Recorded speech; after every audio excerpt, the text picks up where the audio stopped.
A'udzubillahi minasyaitonirrajim. Bismillahirrahmanirrahim. Assalamualaikum warahmatullahi wabarakatuh.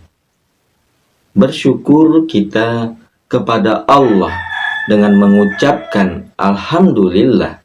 Bersolawat kepada Rasulullah Sallallahu Alaihi Wasallam dengan kita mengucapkan Allahumma sholli ala sayyidina Muhammad wa ala ali sayyidina Muhammad. Sahabat channel Cahaya Sholawat Wahid yang mulia, yang diberkahi, yang dirahmati dan tentunya dicintai oleh Allah Subhanahu wa taala. Semoga Anda selalu dalam keberkahan, nikmat rezeki dan kesehatan. Amin, amin, ya robbal alamin. Saudara-saudariku, para pemirsa channel Cahaya Sholawat Wahid yang mulia dan dicintai Allah, pada perjumpaan kita kali ini, kita akan membahas mengenai 5 kisah sholawat yang membakar semangat umat Islam. Nah, saudara-saudariku yang mulia dan dicintai Allah, bersolawat kepada Rasulullah Sallallahu Alaihi Wasallam merupakan perintah dari Allah Subhanahu wa taala yang terdapat di dalam surat Al-Ahzab ayat 56, bahwa sesungguhnya Allah dan para malaikatnya bersolawat untuk Nabi. Wahai orang-orang yang beriman, bersolawatlah kamu untuk Nabi dan berikanlah salam penghormatan kepadanya. Artinya apa, saudara-saudariku yang mulia? Bahwa Allah saja bersama malaikatnya bersolawat kepada Nabi. Lalu bagaimana dengan kita? Untuk itu, marilah kita memperbanyak bersolawat kepada Rasulullah Sallallahu Alaihi Wasallam. Banyak keberkahan yang terkandung di dalamnya. Nah, saudara-saudariku yang mulia dan dicintai Allah, pada pertemuan ini akan kita sampaikan ada 5 kisah sholawat Nabi yang akan membakar semangat kita untuk kita senantiasa selalu mengamalkan sholawat kepada Nabi. Mudah-mudahan bermanfaat. Mari kita simak kisah selengkapnya. Berikut ini kisah karomah pengamal sholawat Nabi. 1. Kisah pertama tentang seorang nelayan yang gemar sekali bersolawat. Saudara-saudariku yang mulia, namun sholawatnya kurang tepat karena mungkin ia teringat ayat Al-Quran surat Al-Ahzab ayat 56 yang artinya sesungguhnya Allah dan malaikat-malaikatnya bersolawat untuk Nabi. Hai orang-orang yang beriman, bersolawatlah kamu untuk Nabi dan ucapkanlah salam penghormatan kepadanya. Dia pun bersolawat selama berpuluh-puluh tahun dengan ribuan kali bacaan setiap harinya. Suatu ketika dia lagi asik merajut jalannya yang robek dan kusut di bibir pantai. Sembari membenarkan jalannya, si nelayan pun asik bersolawat. Solawat itu didengar rombongan para ustadz yang akan menaiki kapal untuk menyeberang ke seberang pulau.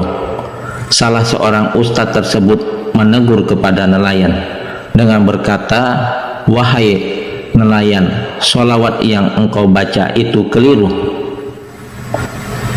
Bukan solo tapi soal yang benar.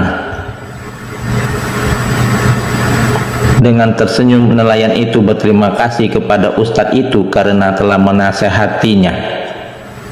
Rombongan ustadz itu pun pergi dengan perahu besar yang ditumpanginya. Namun beberapa saat setelah rombongan ustadz itu pergi, nelayan lupa apa yang ustadz katakan tentang bacaan sholawat yang benar, solu atau soli,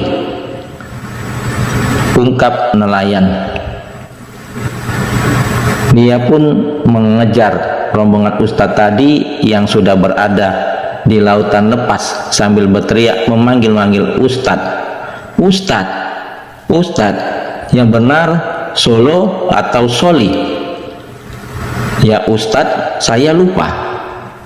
Nelayan itu mengejar dengan berjalan serta berdiri di atas air. Ustadz itu pun kaget dan tercengang melihat kebesaran Allah dan kedahsyatan sholawat atas kekasih Allah yang diberikan kepada hambanya. Sang ustadz itu pun membalas, buat engkau mau solu atau soli bebas Pak Tua, makom engkau jauh lebih tinggi daripada kami semua, maafkan kata-kata kami yang tadi, kata ustadz.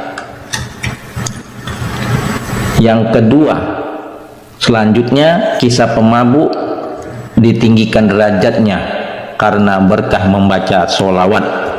Kisah ini disampaikan oleh Syekh Muhammad Nawawi Al-Bantani dalam kitabnya Penghikul Qaul Syekh Nawawi. Mengutip secara cerita ini dari sebagian kaum sufi, diceritakan salah seorang tokoh sufi memiliki tetangga yang pemabuk berada dalam taraf di luar kewajaran. Bahkan si pemabuk itu tidak bisa membedakan hari sekarang, besok ataupun kemarin. Dia hanyut dalam minuman keras. Pemabuk ini berulang kali diberi nasihat oleh sang sufi agar bertaubat, namun tidak menerimanya, tetap dengan kebiasaan mabuk-mabukan. Yang menakjubkan saat mabuk tersebut meninggal dunia dijumpainya oleh sang sufi dalam sebuah mimpi. Ia berada dalam derajat yang luar biasa mulia. Ia memakai perhiasan berwarna hijau, lambang kebesaran dan kemegahan di surga. Sang sufi terheran-heran mengapa tetangganya yang seorang pemabuk mendapatkan kedudukan yang mulia ini. Lalu sufi bertanya, apa yang menjadi alasan memperoleh derajat yang mulia ini? Kemudian pemabuk menjelaskan ihwal kenikmatan yang dirasakannya. Suatu hari menghadiri majelis zikir, lalu mendengar orang alim berkata, barang siapa bersolawat kepada Nabi dan mengeraskan suaranya, surga wajib baginya. Lalu orang alim tadi mengeraskan suaranya dengan bersolawat kepada Nabi, dan jamaah juga mengeraskan suara seperti yang dilakukan orang alim itu. Kemudian Allah mengampuni semuanya pada hari itu, termasuk pemabuk. Kisah tersebut terang saja bukan hendak menebarkan praktik mabuk-mabukan yang memang diharamkan dalam Islam. Cerita itu sekedar merefleksikan keistimewaan sholawat yang bisa mengantarkan pada samudra kasih sayang dan pengampunan dari Allah Subhanahu wa Ta'ala. Lalu kisah yang ketiga, kisah orang saleh yang sempat berhenti mengamalkan sholawat Nabi. Suatu zaman terdapat seorang yang cukup soleh. Setiap harinya membaca sholawat Nabi. Ia kerap bertemu Rasulullah dalam mimpinya, diperlakukan dengan hangat oleh Rasulullah pada setiap perjumpaannya. Tapi suasana perjumpaan kali ini, dalam mimpinya melihat Rasulullah tidak seperti biasanya. Rasulullah bersikap dingin. Rasulullah tidak menoleh kepadanya dan tidak menyapanya. Wahai Rasulullah, apakah yang mulia sedang murka terhadapku? Ia bertanya. Dengan susah hati tidak dijawab Rasulullah. tidak sudi memandangku karena aku tidak mengenalimu, kata Rasulullah. Lalu dijawab oleh orang soleh, bagaimana bisa yang mulia tidak mengenaliku, padahal aku salah seorang dari umatmu, ulama yang menjadi ahli waris yang mulia. Meriwayatkan bahwa lebih mengenal umat yang mulia sendiri dibanding pengenalan ibu terhadap anaknya. Kembali dijawab Rasulullah, mereka itu benar, hanya saja kau tidak mengingatku melalui sholawat. Sementara daya pengenalanku terhadap umatku tergantung pada kekuatan mereka membaca sholawat, kata Rasulullah. Ia pun terbangun, hatinya begitu sedih, tetapi ia menyadari sudah sekian bulan ini ia tidak membaca sholawat. Kemudian bersolawat dalam hatinya, membaca solawat Nabi sebanyak 100 kali setiap hari. Ia kemudian membuktikan tekadnya dengan baik. Pada suatu malam ia bermimpi berjumpa dengan Rasulullah. Dalam mimpinya ia disapa dengan hangat oleh Rasulullah. Kisah yang keempat, kisah selanjutnya ketika Al-Imam Sufyan As-Tsauri sedang tawaf mengelilingi Ka'bah. Dia melihat seseorang yang setiap kali ia mengangkat kakinya saat melangkah senantiasa membaca sholawat atas Nabi Muhammad Sallallahu Alaihi Wasallam. Karena penasaran, dia kemudian menyempatkan diri untuk bertanya sejenak, sejak awal engkau telah meninggalkan bacaan tasbih dan tahlil, lalu menggantinya dengan hanya mengucapkan sholawat atas Nabi. Adakah alasan khusus bagimu dalam mengamalkannya? Tanya Al-Imam Sufyan As-Tsauri. Lantas orang itu balik bertanya, siapakah engkau? Semoga Allah mengampunimu. Sufyan As-Tsauri menjawab, aku adalah Sufyan As-Tsauri. Orang itu berkata, sungguh seandainya jika bukan karena engkau orang yang sangat istimewa, niscaya aku tidak akan memberitahukan rahasia kejadianku ini padamu. Berceritalah ia, berawal ketika aku melaksanakan ibadah haji bersama ayahku, tiba-tiba ayahku meninggal dunia. Kulihat wajahnya tampak menjadi hitam kelam. Dalam keadaan penuh duka dan kaget, aku mengucapkan innalillahi wa inna ilaihi rajiun. Lalu kututup wajahnya dengan kain. Setelah itu aku mandikan dan kusolati jenazah ayahku. Karena terasa letih aku sempat tertidur.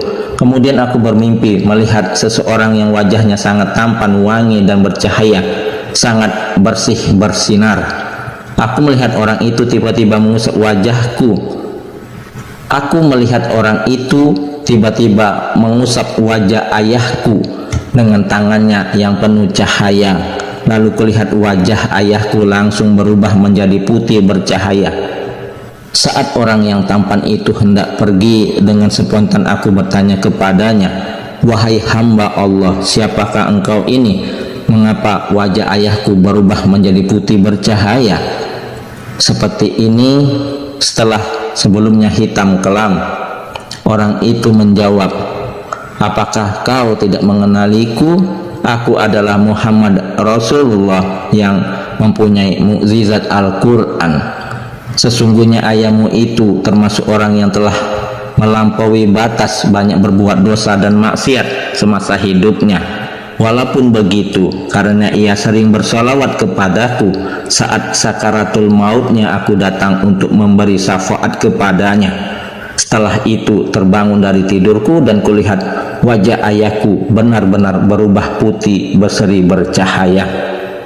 Dan kisah yang kelima, kisah terakhir adalah kisah tragis pembenci sholawat. Hidup seorang pecinta Rasulullah, Abdullah bin Mubarak namanya, nafas yang dihembuskan yang tidak pernah lepas dari menyebut nama sang kekasih baginda Nabi Muhammad Sallallahu Alaihi Wasallam. Mulutnya selalu bertasbih dengan ucapan sholawat. Suatu ketika ia didatangi seseorang, tiba-tiba seseorang itu begitu benci bacaan sholawat yang terus didengungkan Abdullah. Ia menenteng senjata tajam. Kalau berhadap-hadapan Abdullah, ia angkat senjatanya. Ia tarik lidahnya Abdullah. Lidah Abdullah terpotong, tergeletak di atas tanah. Abdullah merintih saat pemotong lidah itu berlalu dengan bangga gembira karena tak bakal ada lagi lantunan sholawat yang mengganggunya. Tetapi para malaikat tak tinggal diam. Ditulisnya peristiwa itu di waktu yang tak disangka-sangka. Kelak laknat Allah dihujamkan kepadanya suatu kejadian kejam itu. Abdullah yang tak bisa lagi membaca sholawat dengan bahagia, tentu saja ia berkeluh kesah kepada Rasulullah, kekasih yang selalu ia sebut namanya itu. Mendengar keluh kesahnya itu, beliau hadir dalam mimpi Abdullah dengan didengarkannya kisah mengerikan itu. Kemudian inilah yang terjadi. Lidah Abdullah tersambung seperti sedia kala. Si pemotong lidah terkutuk itu pun langsung mendapat balasan. Sang anak yang tak tega melihat penderitaan ayahnya berulang kali memohon maaf atas peristiwa itu kepada Abdullah. Ia memohon agar Abdullah memaafkan ayahnya. Ia tebus dengan bacaan sholawat sepanjang hidupnya. Hati Abdullah bin Mubarak yang penuh belas kasih menerima permohonan maafnya.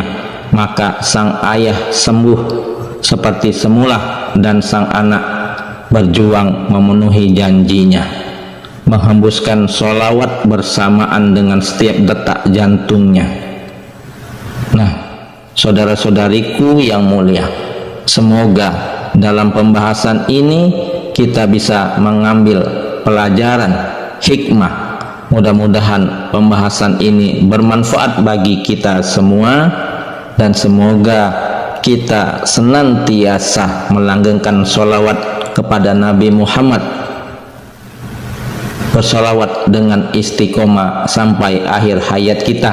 Mudah-mudahan segala keberkahan dapat kita peroleh baik di dunia dan terlebih kelak di akhirat mendapatkan syafaat dari Rasulullah Sallallahu Alaihi Wasallam.